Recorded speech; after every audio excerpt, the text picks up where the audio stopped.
Amis des sorties logiques, bonsoir. Afin de continuer une petite série de vidéos sur l'interfaçage entre le monde des circuits logiques, microcontrôleurs et autres, et le monde réel, je vais vous faire aujourd'hui une petite vidéo pour discuter d'un problème et d'un choix à faire qui n'est pas si trivial qu'il a l'air, à savoir, est-ce qu'on branche les charges par rapport à la masse ou est-ce qu'on les branche par rapport à l'alimentation positive. On voit ici que si on voulait commander une charge avec un transistor FET, ben on peut très bien brancher comme ici à gauche ou à droite. On voit que le problème se pose aussi dans le cas d'un transistor bipolaire. Aussi, ce soir, pour l'instant, on ne va pas tellement parler de la façon de commuter ça, des transistors et ainsi de suite. On va déjà regarder en raisonnant avec, on va dire, un bête interrupteur.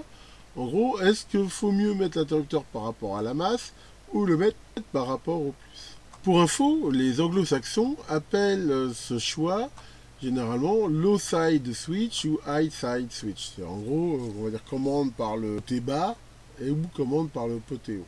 Si vous cherchez ça sur Google, vous verrez plutôt avec ces mots-clés pas mal de littérature sur le sujet. Donc pour rester simple, on va toujours raisonner pour l'instant où on a un circuit qui a un potentiel de référence qu'on va appeler la masse, hein, et qui est donc la borne négative de l'alimentation, et une alimentation positive, et aussi qu'on commute des charges à relativement basse fréquence, résistives. C'est vraiment le côté, on commande des valeurs. Alors, c'est quoi le choix? C'est le schéma de gauche ou le schéma de droite? On va voir que dans le principe, d'un point de vue purement électrique, on s'en fout complètement. Vu que l'interrupteur est en série, qu'on fasse d'un côté ou de l'autre, c'est à peu près pareil. Mais on va voir que ce choix, des fois, va être influencé par différents facteurs.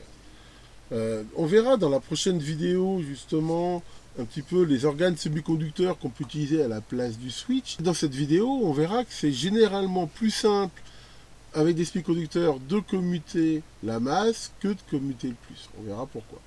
Donc on va dire, si on raisonne par rapport à ça, on va dire qu'il faudrait plutôt prendre le montage ici de gauche. Et dans bien des cas, si on a un circuit imprimé avec des trucs à commander, en effet, je dirais, on n'a pas plus de raison de prendre l'un ou l'autre, et ben on prendra donc plutôt celui de gauche. Mais il y a des cas, on va voir, où c'est pas vrai. Alors prenons un premier exemple ici où les charges sont distantes de la carte. Imaginons on a une carte de contrôle avec un microcontrôleur qui commande, je sais pas, des ampoules, des clignotants, des choses comme ça. À ce moment-là, ça veut dire qu'il va falloir qu'on sorte un certain nombre de fils ici pour piloter les charges. Donc si on prend le montage ici du haut, on voit qu'il va falloir sortir un fil commun plus d'alimentation et pour chaque charge commandée, d'avoir un fil de retour. Généralement, on va mettre des fusibles dessus pour les protéger. Alors, on ne peut pas se permettre de mettre des fusibles que ici sur le retour. On peut aussi en mettre, et surtout en haut, parce que si c'est, à un moment donné, je sais pas, il y a des vibrations, des choses comme ça, elle file plus, il se met en court-circuit, il faut protéger. On voit aussi que si ce fusible crame, toutes les charges ne fonctionnent pas. Donc il y a ça. En même temps, très souvent dans les véhicules, par exemple, on a cette notion de masse sur une voiture, typiquement qui est métallique. Le moins de la batterie est à la masse, et cette masse, elle est un petit peu omniprésente, elle peut passer beaucoup de courant, choses comme ça. C'est pour ça qu'on va plutôt préférer, dans des cas comme ça, le high side, c'est-à-dire commander les charges, et on voit que le retour se fait par la masse, donc déjà ça fait un fil en moins. Il y a moins de fils, donc ça fait aussi moins de fusibles. Et puis chaque fil est séparé, c'est que si la charge se met en court-circuit celle-là, l'autre ne sera pas affecté, donc ça fait plus de sécurité. Et déjà, on voit que la charge est à la masse quand elle n'est pas utilisée, c'est-à-dire qu'elle n'est pas à un potentiel. Et ça, comme on va le voir ici, c'est d'autant plus important si on a une haute tension. Imaginons une alimentation de 100 volts continue, ça commence à être assez dangereux. On voit que dans le cas aussi de commande par la masse, quand les interrupteurs sont ouverts, les charges sont complètement au potentiel de la haute tension. C'est-à-dire qu'elles ne sont pas sous tension, elles ne sont pas branchées, mais pourtant on risque d'être électrocuté si on les touche.